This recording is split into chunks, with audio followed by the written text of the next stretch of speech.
What's up guys, this is VERES Gaming, your channel for fresh Arena of Valor content. Today I'm going to feature VERES, a champion that I have played a lot when she was released.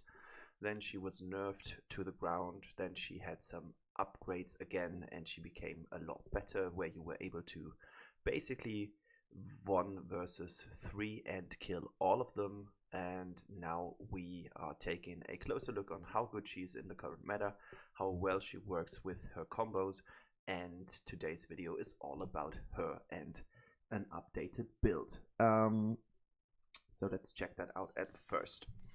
This is the build that many players have played in the past. I decided to take VERES and get Frostcape instead, so this is going to be the new build. So we've got Aegis, we've got Muramasa against tank heroes, we've got the Medallion of Troy, as well as Blade of Eternity in here. In the Arcana section I'm going with something that I call AD tank. This is consisting of 10 times Indomitable level 3, 10 times Benevolence, and 10 times Skewer. But you can also change Benevolence against the Guerrilla, because that is going to increase your attack speed, which means that you're going to proc your passive a lot more often, which is actually going to help you a lot with your sustain. It might be even better than Benevolence, but I was going for the safe route here. Enchantment wise, I've taken the core enchantment Desperate Duel, as we're going to fight against 1 versus 1 enemies most of the times, and the rest of the build is pure utility. As you can see, we've got the Bone Cutter, which is synergizing with the Gilded Greaves. We've got River Treader as well as Regrowth here for improved healing effects, because this is the stuff that is going to benefit your passive. Your passive will give you more life back with Regrowth. And of course, Devourer is complementing the build by getting some mana and some health if you kill or assist in kills. So this is the build. And now comes some gameplay. Check it out. And here we go with some music. Okay, first things first. We're going to take a closer look on the team composition. So we've got Crickneck in here. We've got Ignis, we've got Sephara as a support, and we've got Telanus. I would say it's pretty decent, but not the best team composition that one can have in Arena of Valor. It's basically heroes that you will find in the A to B to C section. On the opposing side, we've got Arthur, which is always a force that you should reckon with. We've got Valheim and Gruk. Some basic heroes, but they can be quite deadly. We've got Maganga, who's super annoying. Every single time I play against him, if I play Maganga, I don't feel his annoyance as much as playing against him. And we've got Xanis again in the jungle. I don't know what's going on with the people out there, but Xanis is always the champion in the jungle when I play against other players. Basically, he's super easy to play, he's got great damage, he's got great mobility, and he's got some lifesteal, which makes him a pure annoying force to fight against. So at first I want to check out how good that Arthur is, and again how good VERES is at the moment, because I haven't played her in quite a while and I don't know how good her passive is at the moment. So I just wanted to kind of check my strengths here. Fighting against Arthur, Xanis comes in. At least my team sees that something is going on in the jungle. I was really happy with that, but unfortunately they do get first blood on our Crickneck. We can get a double kill here for our Ignis, which is actually quite good. To feed the mage is always a good thing. And now I'm fighting Maganga, and I have difficulties to fight him again with Gruk. So I thought it might be the best move to just go back to base and get some life, because I was fairly low and I didn't want to stress it any further. So the game was actually looking okay. It's like 2 kills in, 1 kill on our side. Unfortunately, it hit the enemy. It hit our jungler, setting him a little bit back. but Telenas was able to get a kill here. Unfortunately, she was killed in the fight as well, so nothing changed that much. I saw that Arthur was fighting the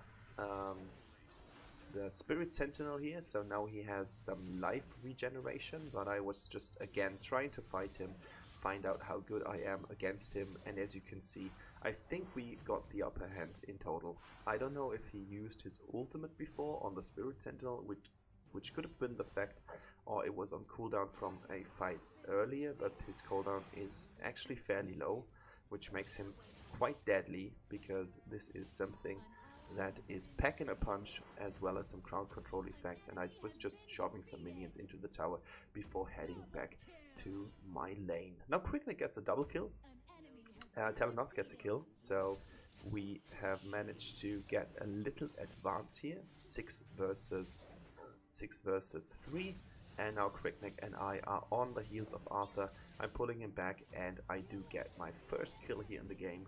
Well played, Quicknick. That was a really good team fight here with the two of us, and now Maganga takes his place, like Arthur's place, and gets the minion wave actually quite fast. I'm trying to get some life back using my passive, but I don't really stand that much of a chance against a quite full Maganga here, as I had to realize. Now I found that the situation wasn't too great, but I do get another kill here. That was Valheim, I guess.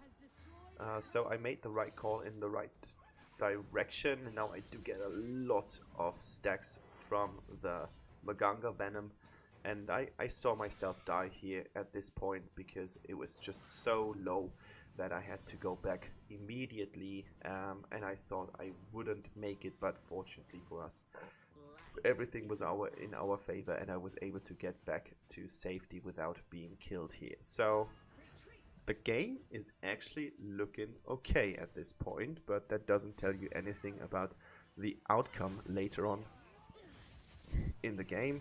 I was realizing that I was missing actually a lot of my passives here. Didn't really turn out the way I wanted it to, and the whole verdict of this play is basically that I do a lot of the work, and I'm not really I don't really get the rewards from it afterwards. Like at this point, 4 kills, I was super happy. I thought, okay, I made VERES work again, but as you guys are going to see later on in the game, now starts the assisting phase of the game. I'm going to put a lot of damage on the enemies, but unfortunately I won't be able to get the kills, but my team will, which is of course a good thing, that we do kill the enemies, but unfortunately I'm not able to get them and put them or transfer them into some gold, and that's a sad thing.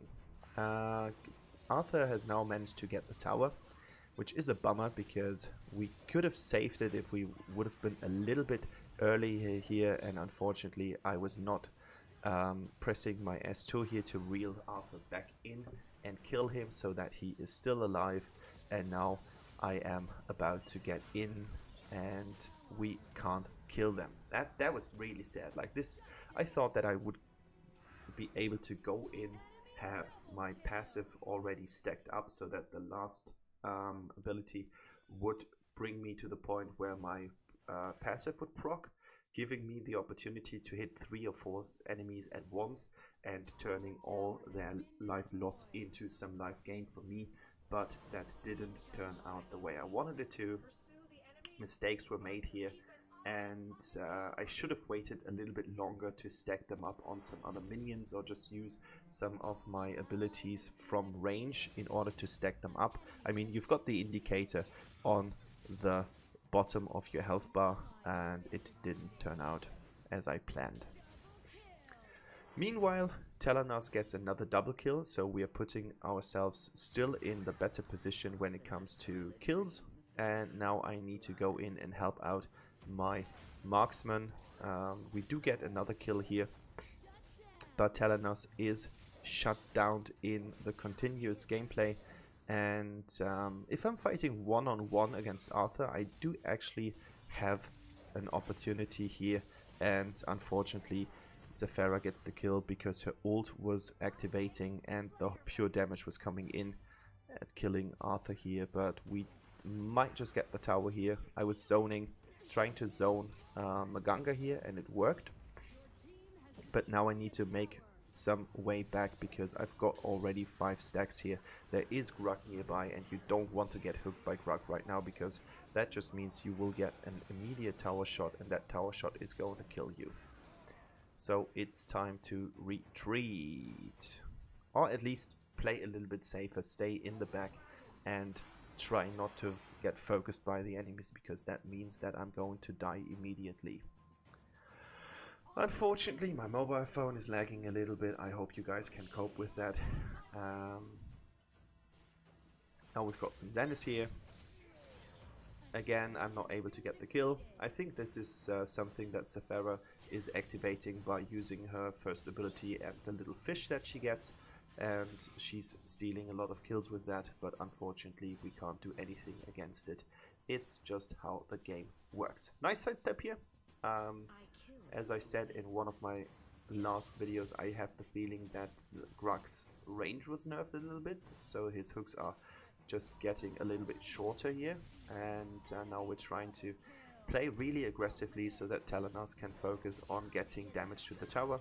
I knew that he was about to ultimate here, and therefore I immediately used my ultimate to get out. Now I'm using some mana regeneration, health regeneration to put some pressure on him, but now it's the time to get out. Unfortunately, that's the problem with Zenith. As soon as he's activating his ultimate and he jumps, he will just follow up if you are going to make some play. So I'm going to help Telenas here. Unfortunately, it wasn't my ultimate, and now we need to fight against both Arthur and Zenith, and I don't know how it happened, but I was killed immediately by Arthur.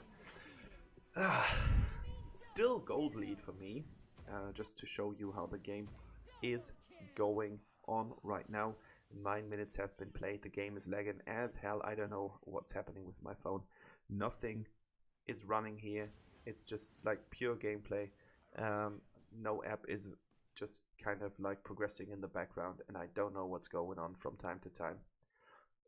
Sometimes it's just like a short window where the game is lagging, or the recording is lagging, and then from time to time it's the full game right from the start. This game started smoothly and now it turned into some kind of lag fest. I just hope that you guys can cope with it, and I'm trying to talk as much as I can to make the things a little bit more favorable.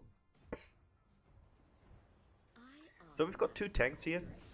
Because of that I decided, or like two true tanks, therefore I decided to go in and use Muramasa quite early in the game.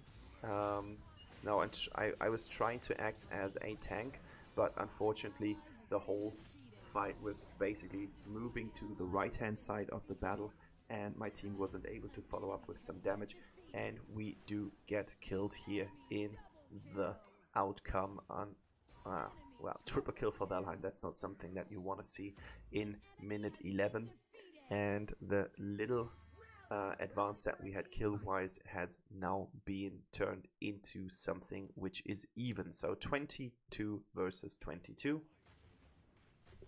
Tower pressure seems to be a lot equal, so we've got some towers damaged on our side, some towers damaged on the enemy side. We've got 6 towers versus 6 towers. Okay, so that's even. But as I see it, we did not really take any of the objectives so far. So that's not a good thing, because of course you do get gold and experience when you kill the Holy Dragon, and that is something that you should take into action every single time possible. But I had the feeling that Krignak was not the most experienced player on this hero. Or at least that's might be just some explanation. Again, we're going in here with full force, but the damage of our team is just not sufficient enough to save us here. Instead, we have to play around it. I mean, Telenas is a powerhouse, and she really makes her range shine right now. So that was really, really good.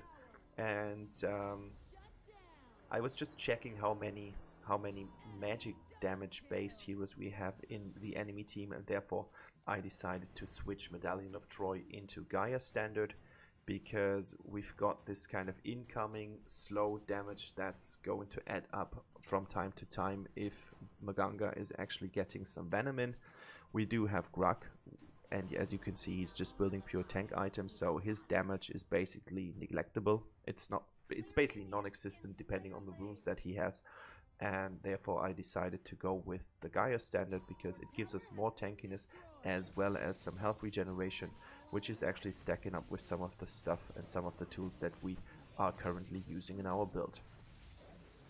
I mean, I'm not telling you something new. Of course, you should always change your build and adopt it to the enemy team composition, and in this game I thought that this might be actually more beneficial than sticking to the plan that I had in mind when I was about to start the game, trying to reel Maganga in here. He's the enemy who's the most dangerous in this fight.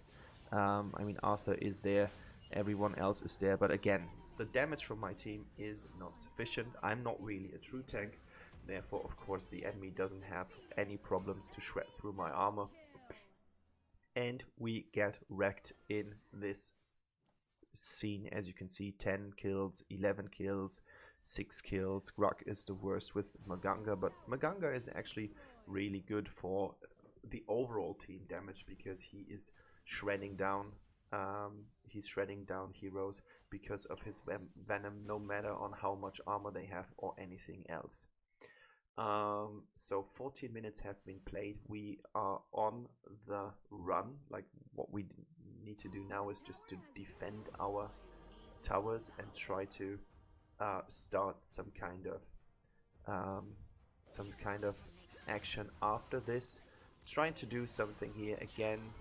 I should have learned it from the past. Again, I should have been a little bit cleverer and smarter because my team, yeah, I mean, now what they did was basically use what I gave them, so I tanked it, and I think that was the right choice to do, because right now what they do is they have a really good, how do you call it?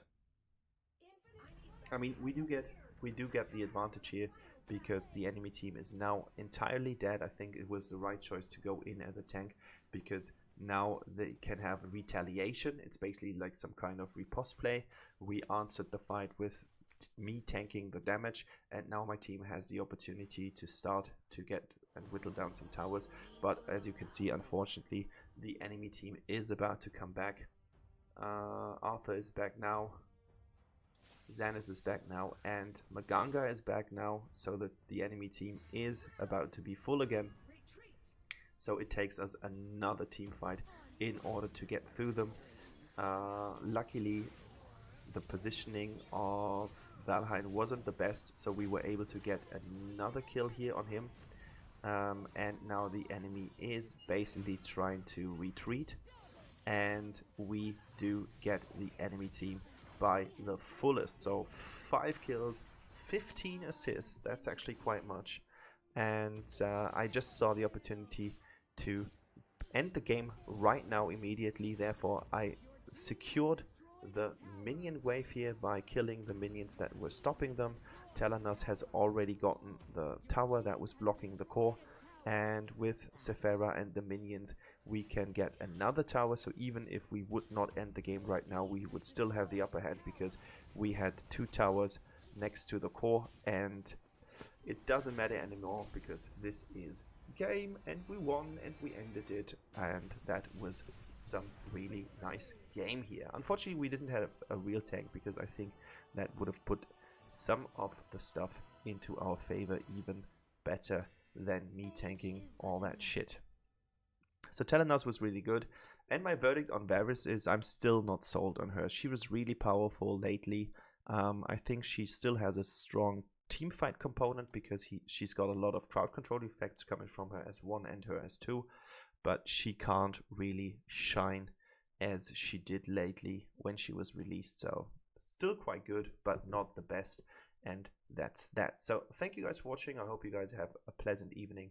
I wish you the best of luck, stay healthy, and watch again. Bye bye.